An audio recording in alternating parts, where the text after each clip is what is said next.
Our guest today is Dr. Gary Reiss.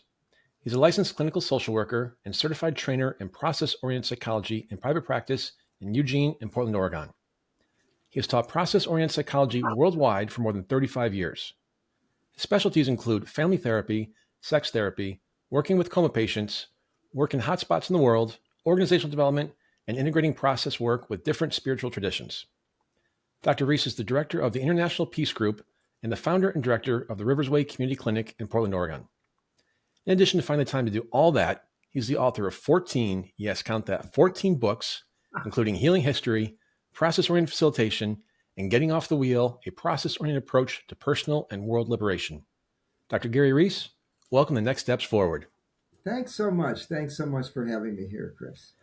I'm just trying to figure out, the show is a show of firsts, and you're the first person I've had on that's written 14 books. So there's something else we can check the box on.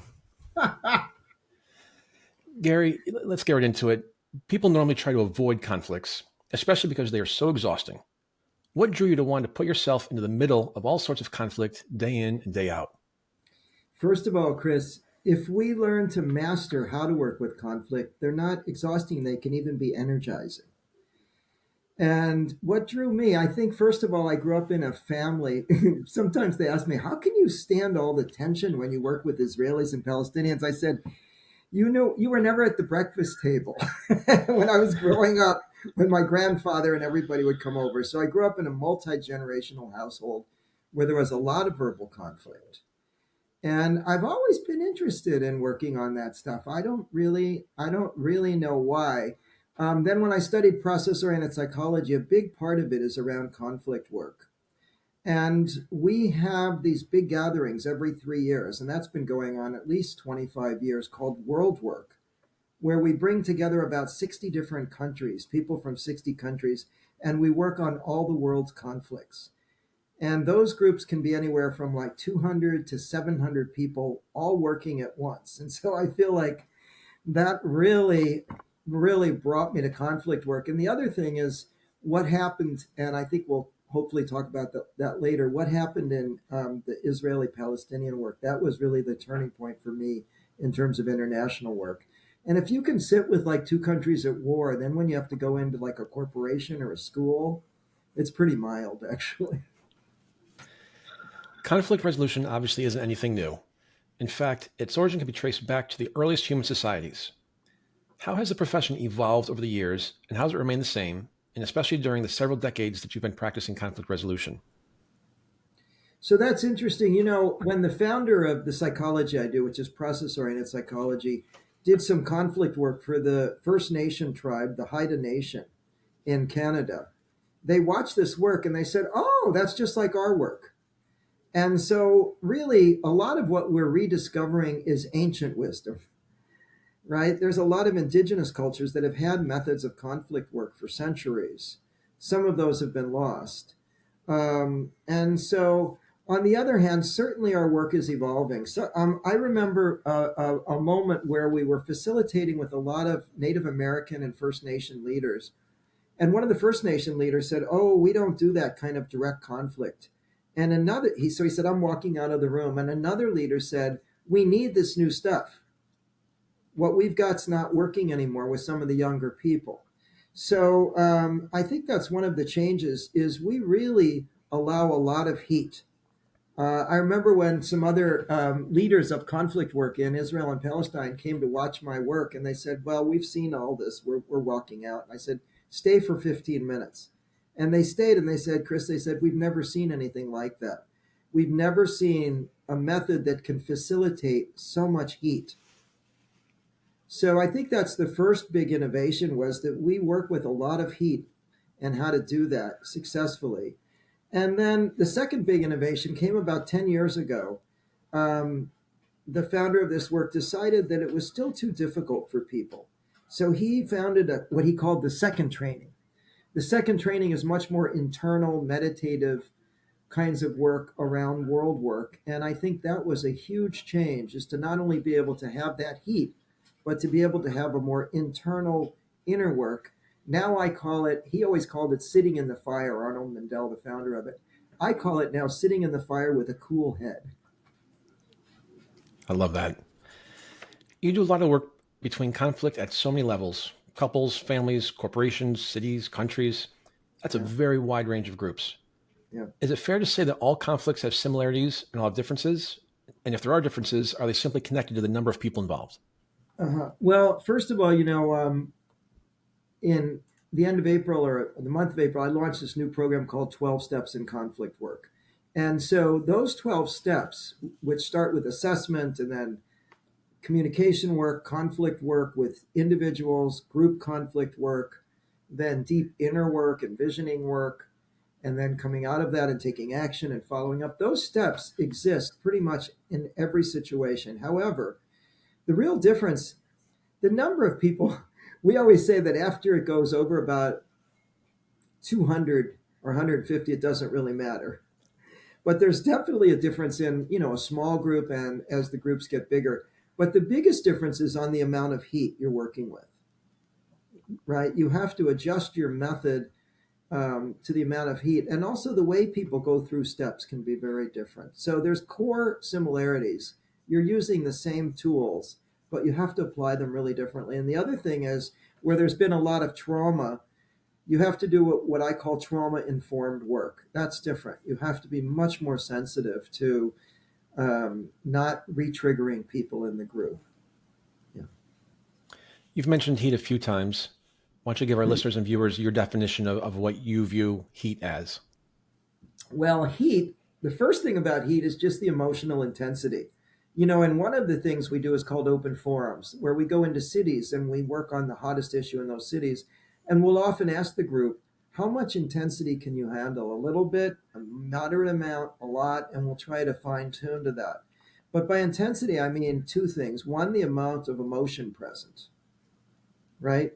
I mean, I've facilitated in groups, where it's basically quiet and a few people talk. And I facilitated in groups where it exploded within the first few minutes. Like I'm trying to present a little theory and it's already exploded. So, so that's what I mean by heat. I mean, the other thing about heat is the amount of potential for violence.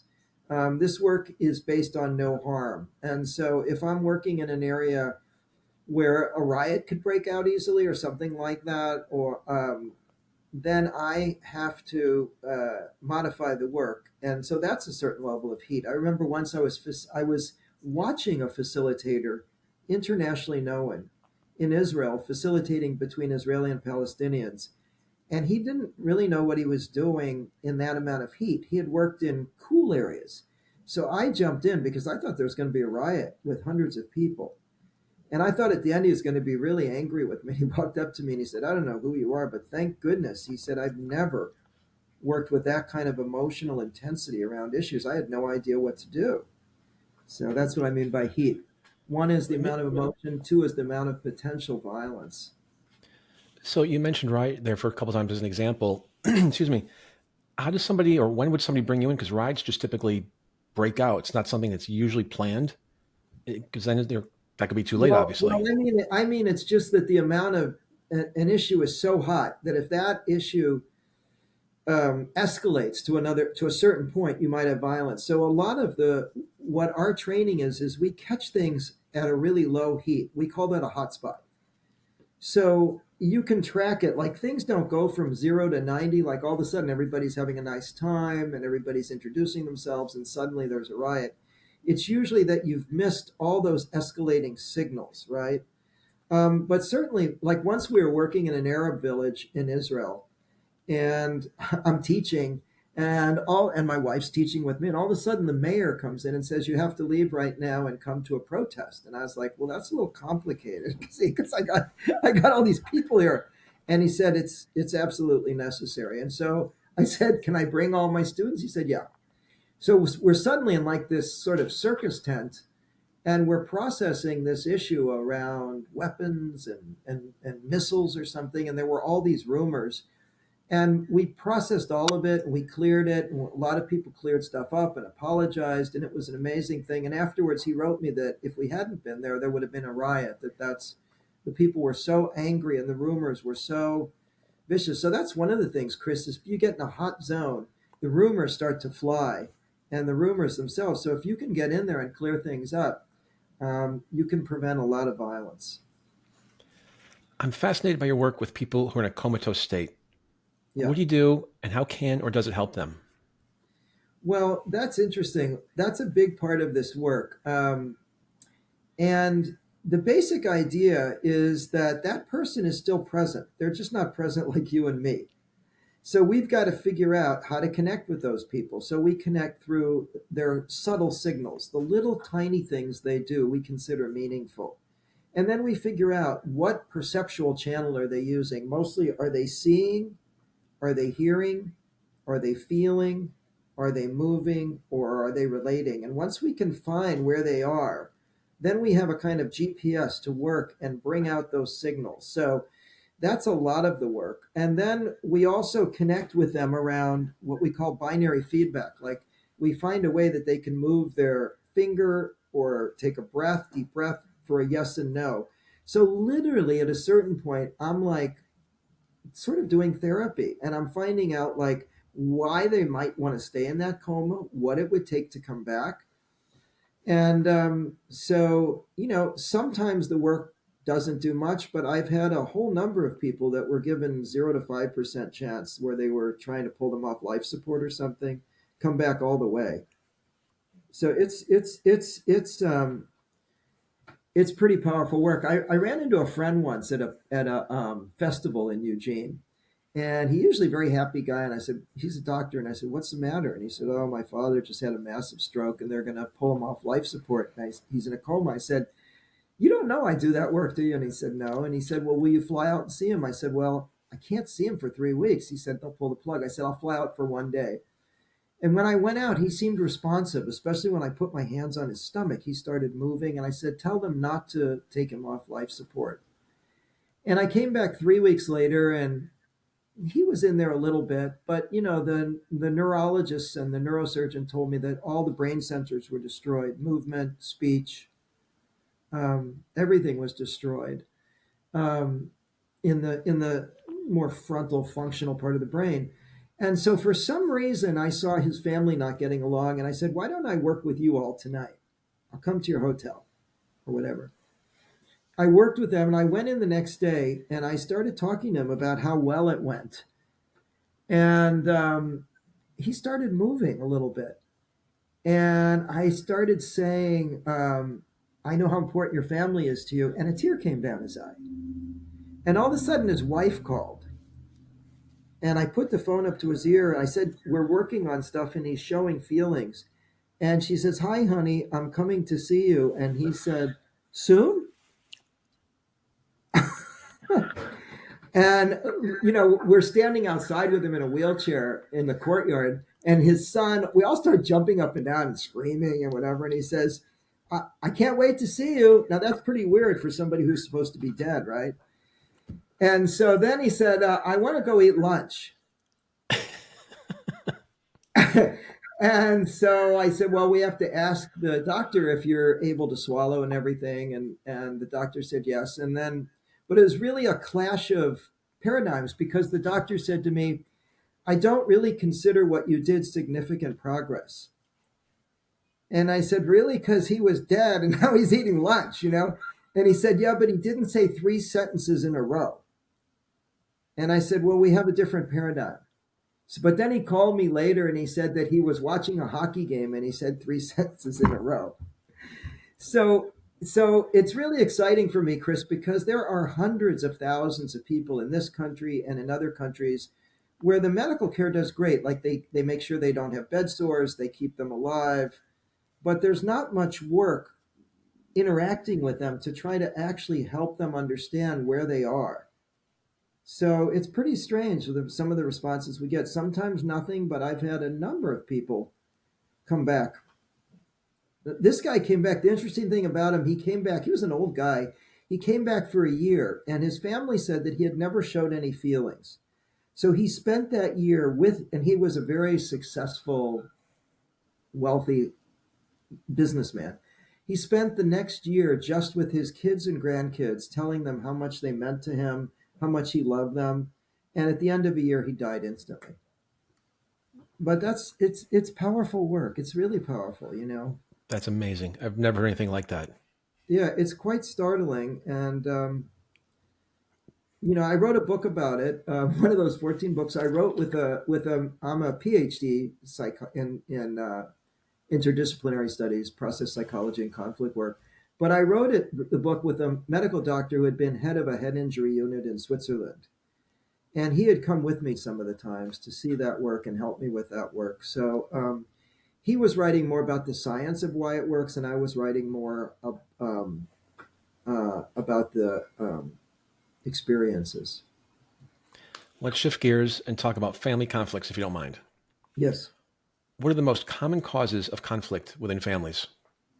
First of all, I trained as a family therapist and I co founded this method called process oriented family therapy. So I work with family conflict a lot.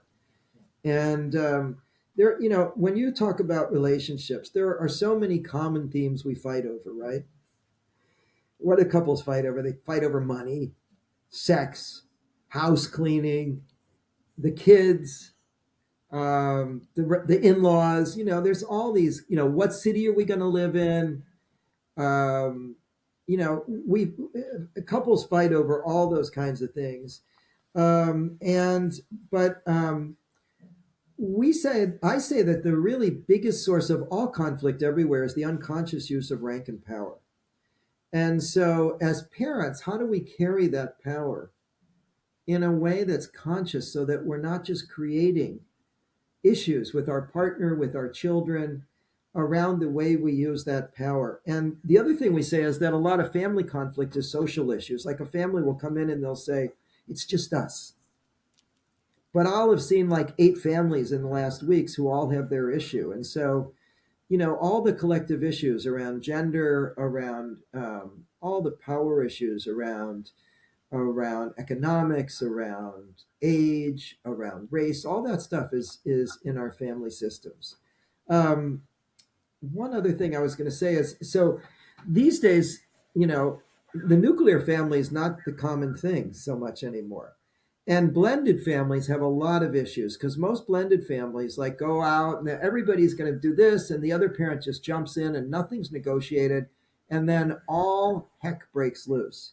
And so a lot of what I've spent my time doing with blended families is negotiating, like, well, what role do you want to have in this family? And what role do the kids want you to have? And what role does your partner want to have? And maybe that you came in to a traumatized family as the disciplinarian, that's not going to work. So we have to really renegotiate a lot of blended family issues. And again, the other thing we work with a lot is trauma because there's so much trauma everywhere. So many people have had emotional abuse, physical abuse, sexual abuse, neglect. So, when I was working in one rural area and we had a government grant, I told all my staff that almost every family we were going to work with had a major trauma. So you have to know how to work with trauma. Yeah. I suspect that sometimes the conflict isn't even what's at the surface or what's being argued about. Right. What does it take to identify the real issue, and how do you approach that process?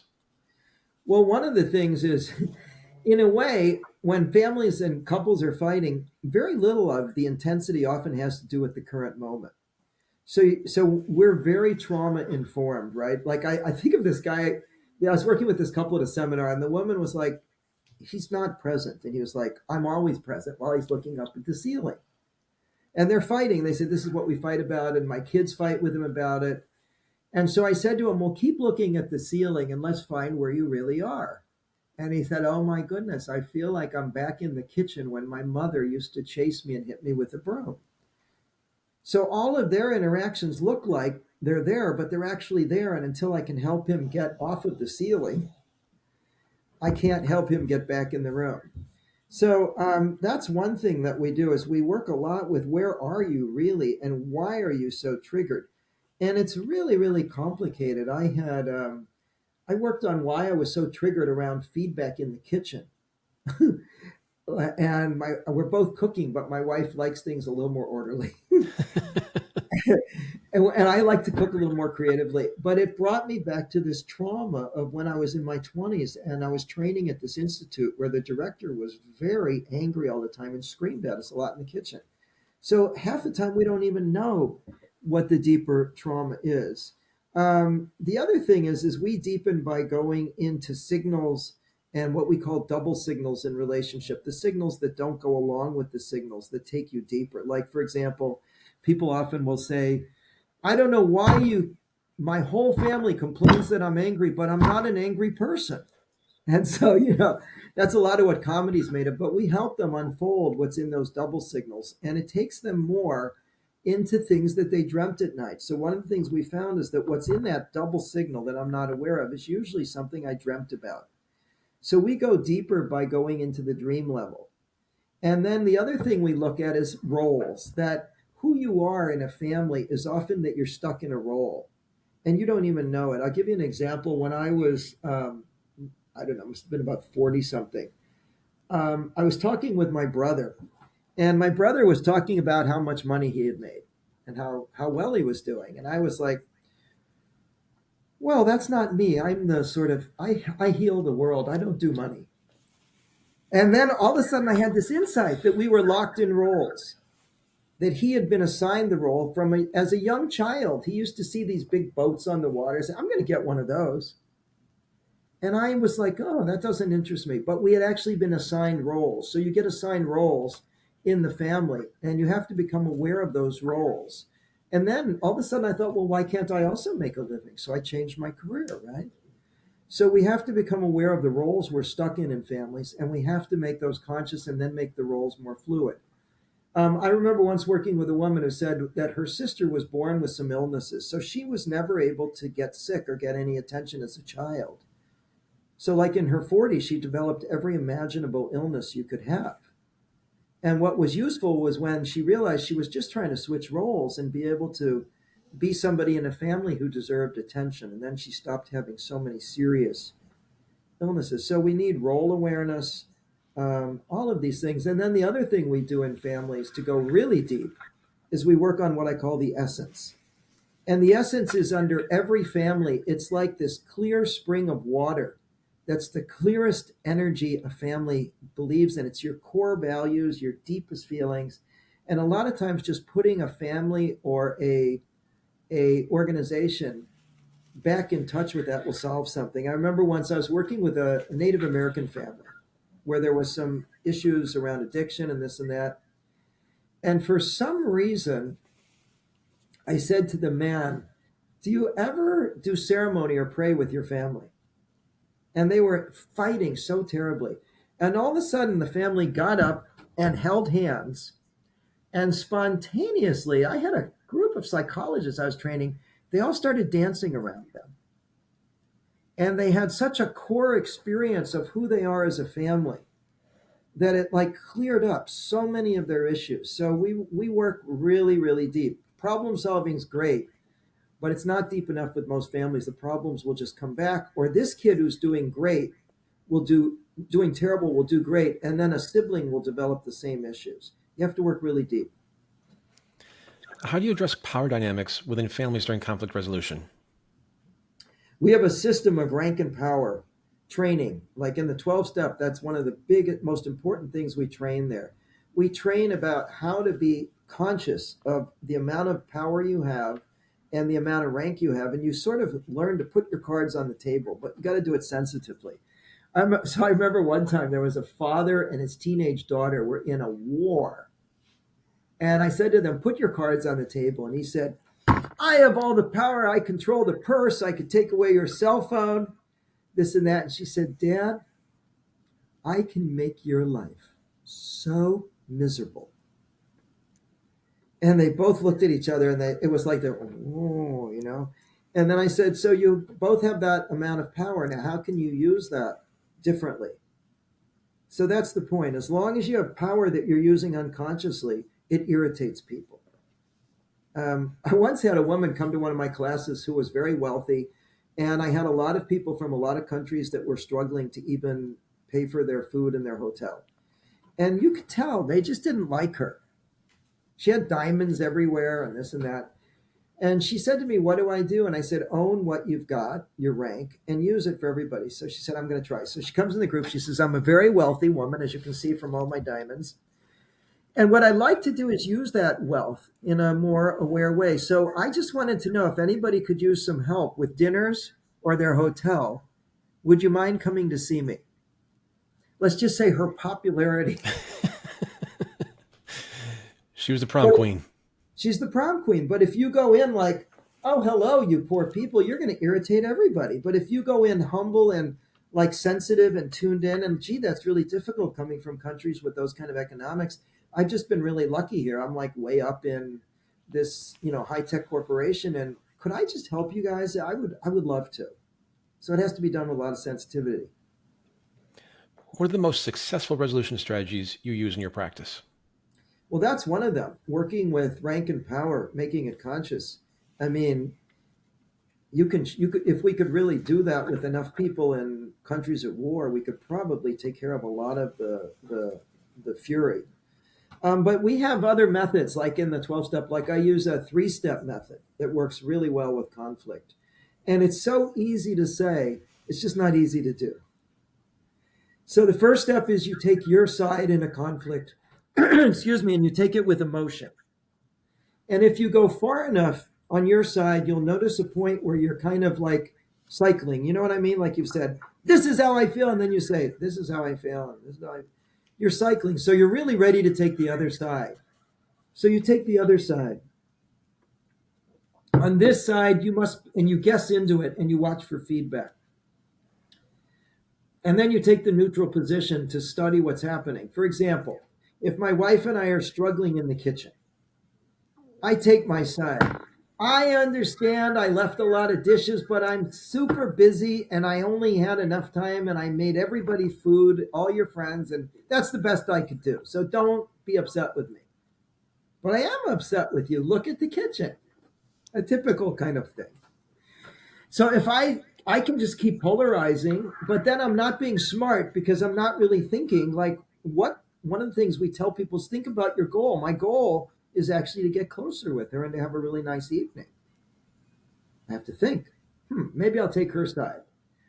On your side, you probably feel like I wasn't thinking about you and that I was just dumping all this load on you, and you're probably just as tired as I am, right? And probably on a social issue level, you're thinking, gosh, why do men feel they have the right to do that? And yet, as a male, you'd probably like me to be more conscious of my rank and to do house care in a more equal way. Is that how you're feeling? Yes. You know what I mean. And so that's the 3 method. And then we have a 4-step method. The 4-step method is to first avoid things as much as you can. That's like most of us. Then fight. Don't avoid the fight. Then take the other side and also find that other side in you. Like, how is that person I'm fighting with a part of me? How am I just like that? Or how do I need to be more like that? Whoa. Or how are they teaching me? Right? So I've had to work a lot on that. So in my marriage, I usually do that while I'm in the shower. And I and I always start with, oh, I am so right. And then I think, but how am I like her? I don't want to look at that. Okay, I'll do it. Gee, I'm just like her in another area of life. I'm actually more like her. So I've now changed that conflict internally. And the 4th phase, if you can't do that, is to just let go and detach and meditate. The easiest way to do that is to go to a beautiful spot in nature and kind of become that ocean, or imagine that you're rising up through the clouds and you're moving through space.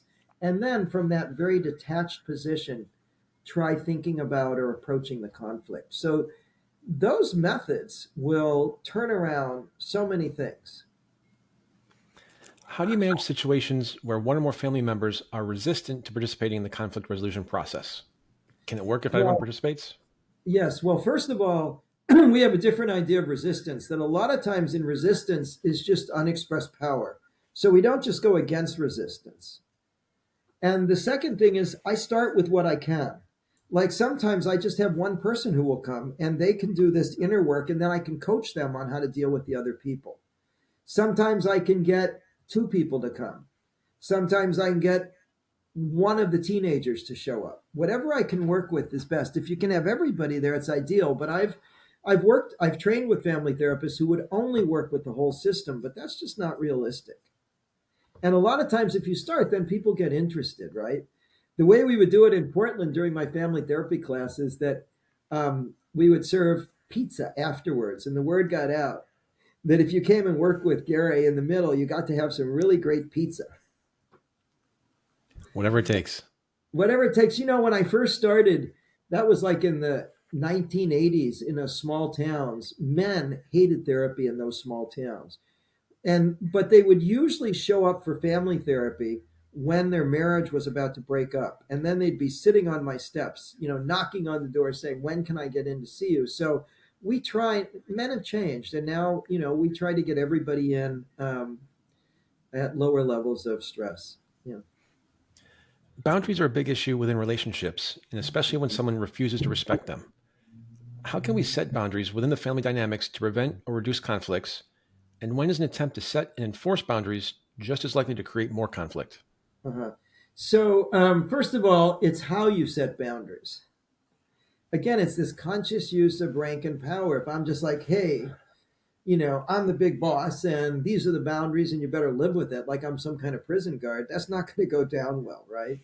So if I make boundaries in a way that preserves our relationship, for example, if I make a boundary and say, look, I know you need to talk to me about this tonight. I'm really tired. I have to be up early. I got to go on Chris's radio show in the morning, right? And, so I really need to make a boundary about how long we talk.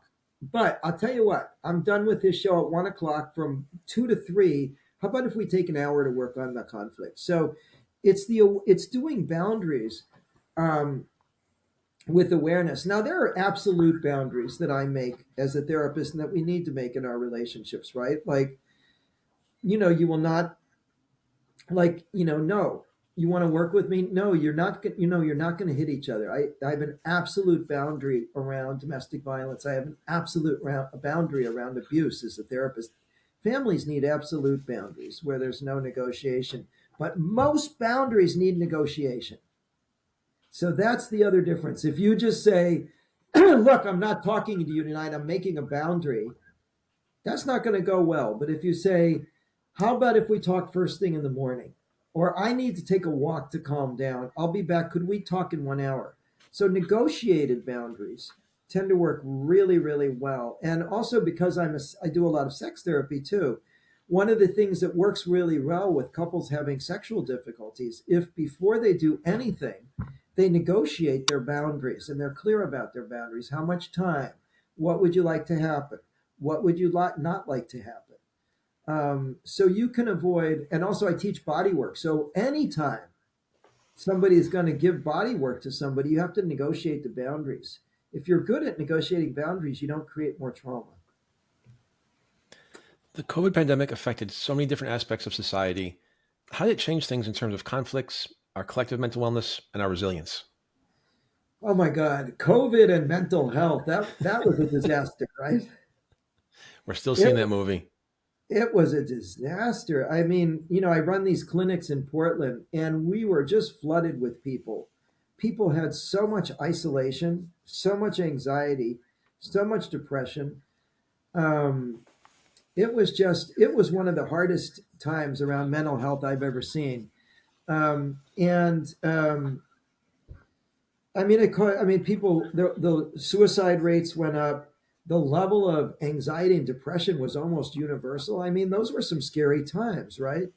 Especially right at the beginning where we didn't really know what was going on. People were dying around us. And also, one of the things we saw in children, like when children got back in schools, I was talking to some friends of mine who were teachers. They said, like, young children, especially, but also teenagers, they had been so isolated, they like forgot their social skills. So it was really hard. Also, with seniors, I knew some distant relatives who were doing great in their upper 80s, 90s, whatever. And they would just tell us or tell family members, "I don't want to live anymore. I can't stand living isolated." And they would die.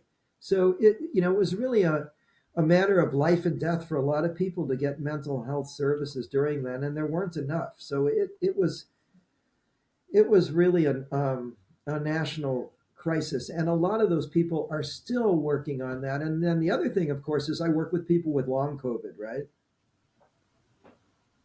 I work with people with long COVID, and that needs a lot of special psychology, because then, if I have the flu or you have the flu, Chris, and the doctor tells us, "Come on, in 7 days you're going to feel great," right? That's great, but with long COVID, they don't know if there's any exit. So I work with people who basically haven't been able to leave the house for a year or something like that, who can barely get off the couch. I work with families where um, all two the two parents and the child all have long COVID.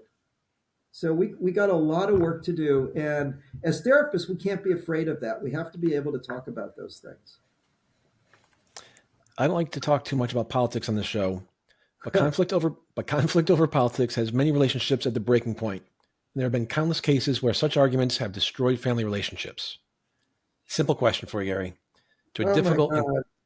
to a difficult and complex issue, what's the Yes. answer to resolving family conflicts over politics, especially now that we're in an election year? Wow. First of all, here's a really bad example. There were two brothers that were fighting over their belief in the vaccine, and one of them killed the other. That's the worst story I heard over politics, right? So, one of the most important things about when I'm working on social or political issues is to have people think about what outcome they would like.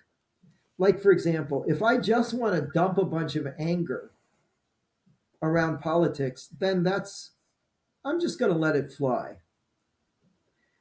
But if I want to make sure that I'm at the table with my best friend and we're on opposite ends of the political spectrum, I'm going to say things in a way that preserve that relationship. I'm going to keep two screens in mind. One is the political screen and one is the relationship screen. If we could do that in families, it would be a whole different matter, right? Like I was thinking of, I have a new really close male friend. And every once in a while, he makes little comments, and I just know we're on the opposite end of that political scene. But we just like each other so much, and that's what we emphasize, right? We both. He's my one of my new Aikido teachers, and we both love Aikido. So that's what we focus on. We're not focusing on. So sometimes you even agree, like there's certain things even in my marriage politically that mostly we're in sync. A few things we're not, and we never were able to really work that out. What we worked out is that the marriage is what's important, so we don't really go there, right? So, and then you use all those conflict work skills, the 3 point conflict, the 4 point conflict. You use all of those when you're working on political issues. The other thing is we need open forums and things like that, that where you can have conflict facilitated. I have facilitated some of the most brutal social issues. Like in Oregon, for example, I facilitated many times between the LGBTQ community and the anti-gay community, and I also did that in Salt Lake City. Now those are hot conflicts, but when people have facilitation around political issues, it's different. It's really different. You create a safe container to have those experiences, and also people learn from each other, right? They learn to see the other as a human being, not just a label. Oh, you're a Republican, you're a Democrat, you're a straight person, you're a gay, you're an Israeli, you're Palestinian. You reconnect with people in those public forums in a human way. So that's my biggest answer is yes, disagree about your political stuff, but remember the relationship and protect it. Yeah. Early in the show, you mentioned your release of the 12 Steps of Conflict Work. Yeah. Would you give us a sneak peek and tell us how people can learn more about it and take part in it? Well, that's a great question. So the 12 steps, I was studying what do I do that works? And I realized I have these steps, very specific steps in every system, from a family to working with two countries. And so this is a training in how to do those steps. We start with assessment. How do you assess I mean, some organizational people spend a year or two assessing. Many of the situations I'm in, I need to be able to assess in a couple of hours or maybe 15 minutes. So, how do you assess? Then, how do you build communication? Because most systems don't communicate well. Okay. Then, how do you work with rank and power? How do you work with two-party conflict? How do you work with group conflict? How do you work with people with different communication styles? How do you work with subgroups? We cover all of that. How do you work if you're not a main facilitator, but you're in a group and you want to do something intelligent and facilitative? How do you do that? We cover all of those things in depth. And then we go into more the newer work. After you learn how to facilitate groups, what are the new tools to work with extreme polarization? How do you work with the deepest essence in any family or corporation or country to realign people to their vision? And then how do you take that vision and write it into vision plans? How do you take action? How do you follow up? So we go from the wow, somebody's got a big conflict to all the steps of how to work through that. And yeah, and so people can find out about that through the website www.conflictresolutionmethod.com.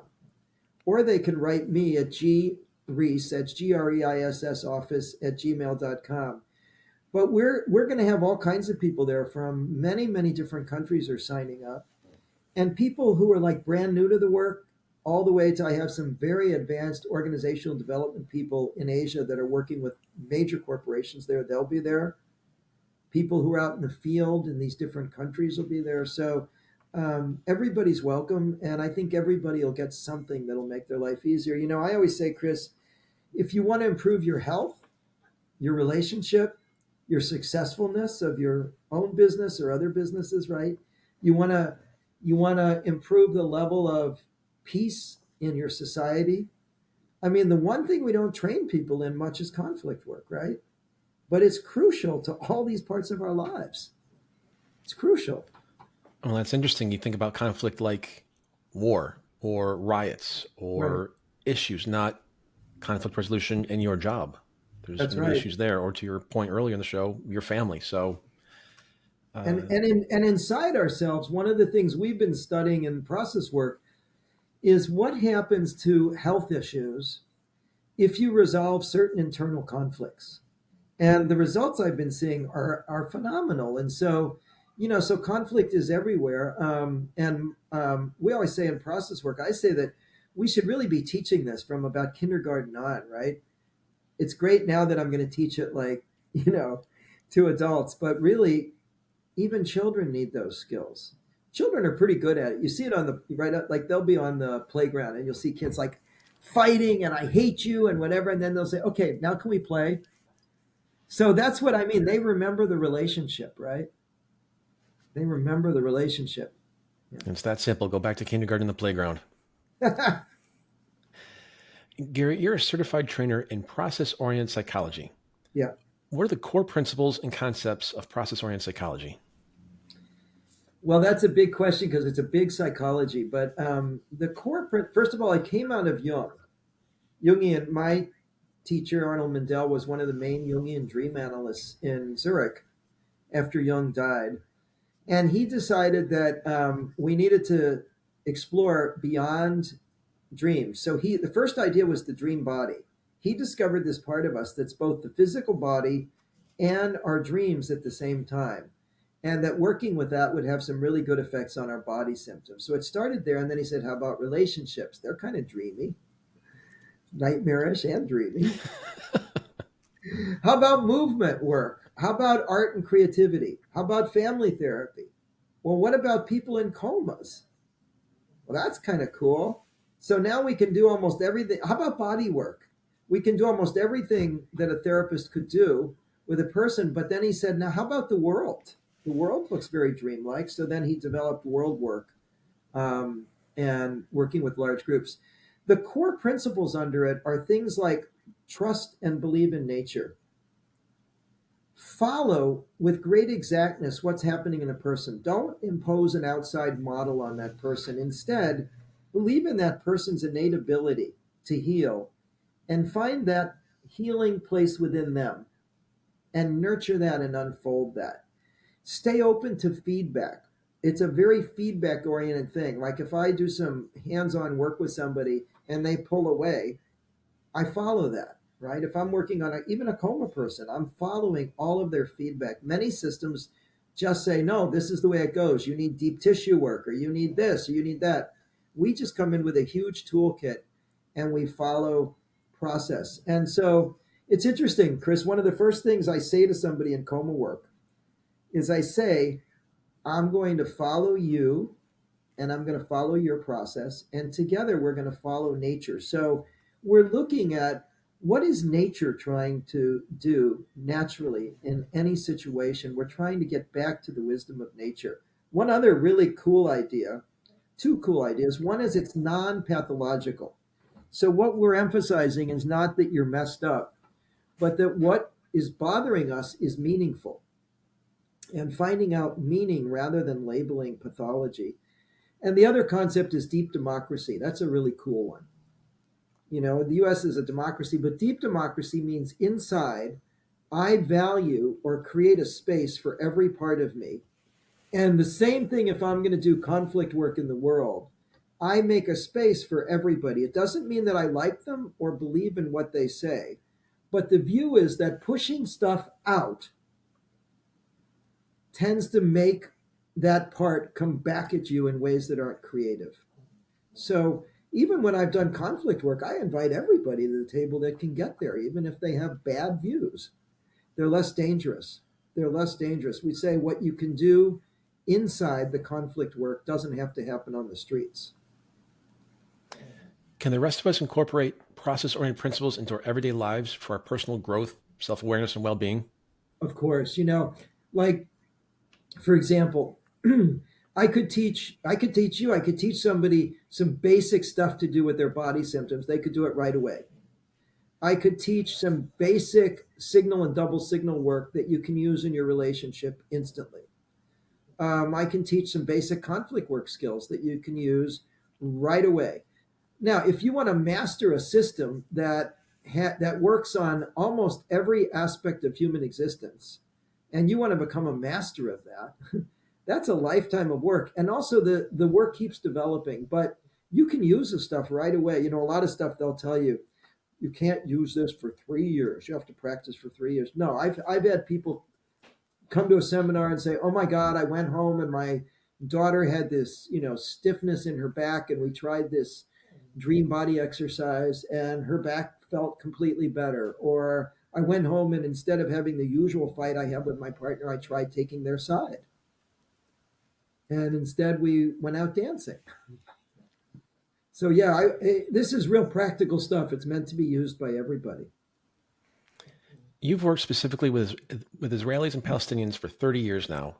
Yeah. How'd you get started in conflict work there? And has it changed from the time you started to the most recent conflict? Oh my goodness. How did I get started? So I was working on a general's son who was in a coma. So in Israel, the military is even more highly regarded. Like the top generals in Israel are more like the president. They have rank like the president, the vice president, secretary of state. They're very important. And so I was working really hard. This was a really tough case. He had been in a terrible auto accident and I was exhausted. So I was going to the beach and somebody called me and said, oh, I'm coming to meet with you to see if you'll do some Israeli Palestinian conflict work. And I said, I don't think so. I said, you think that's what I should do on my afternoon off? I said, I'm going to the beach. And they said, what beach are you going to? And I told them. So I'm out there swimming. And all of a sudden I see this woman swimming out in her dress in the water. And she had somehow gotten my picture off the internet. She swam out to me and she said, I really need you to come to the center in Haifa and facilitate between Palestinians and Israelis. And I said, when? She said, tonight.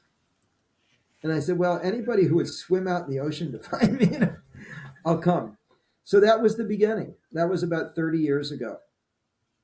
The other thing that happened that was really weird around that was kind of weird, was that around that time I was in my first marriage and we were having problems. We were having conflicts. And I saw this poster that said, if you have problems in your marriage and whatever, I was young, call this number and this man's going to take you on a meditation quest and you'll find the answers to your problems. So I called this guy and he said, yes, I'm going to take you into Jerusalem and I'm going to put you back in one of the archaeological areas. I'm going to put your head up against one of the holiest sites and you're going to have all the answers to your problems. I said, okay, great. So I put my head up against the wall and I said, what do I do with this marriage? And you're supposed to wait and hear what you hear. And what I heard was your mission is to help make peace between the world's religions. And I was like, give me a break. I'm like, 32 years old, and I need to know, how do I get things right with my wife? So meditate again. So I must have asked 4 times, and it said, your mission is to work in this region.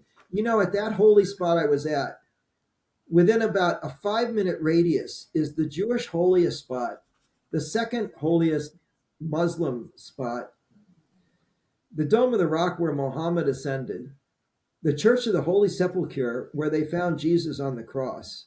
So you talk about an area where and also there's Roman Catholic in that church and Greek Orthodox.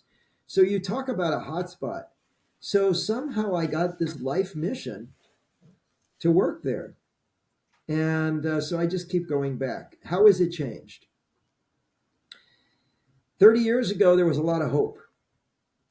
We got invited by both sides to do a lot of work. What happened over the years, Chris, was that the two sides started to compete for attention, and they both felt they had so much pain and trauma, they needed the center. And so what we started doing is working less with both sides and working individually with each side. But what's happened now is the tension is so great and there's a war. So the sides, I couldn't safely bring the sides together and they won't come together. So what we're doing now is we're available to teach trauma work to the therapists on both sides. That's the biggest thing we feel we can do to help, because people who are traumatized heavily don't recover, and that's the beginning of the next war. Dr. Gary Reiss, we're out of time. Thank you so much for being with us today. It was a real pleasure and an honor. It's so good to be with you and to be able to discuss such important topics. And I hope people will come train with us more in our 12 steps to conflict work. We'll send them your way. And Chris, your questions are so deep and so powerful. We've got a good team here. You have an amazing team. I was like, wow, this isn't the kind of questions I usually get. So I like really to give Eric a shout out. I usually enjoyed it. And I hope people will walk away with this with something that will give them some hope. The world needs hope, and it needs hope that's tied to things that work. So if anything, I hope people will walk away with more of a sense of hope. We have a lot of powerful tools. We just got to get them out there. Amen. Amen. I'm Chris Meek. We're out of time. We'll see you next week. Same time, same place. Until then, stay safe and keep taking your next steps forward.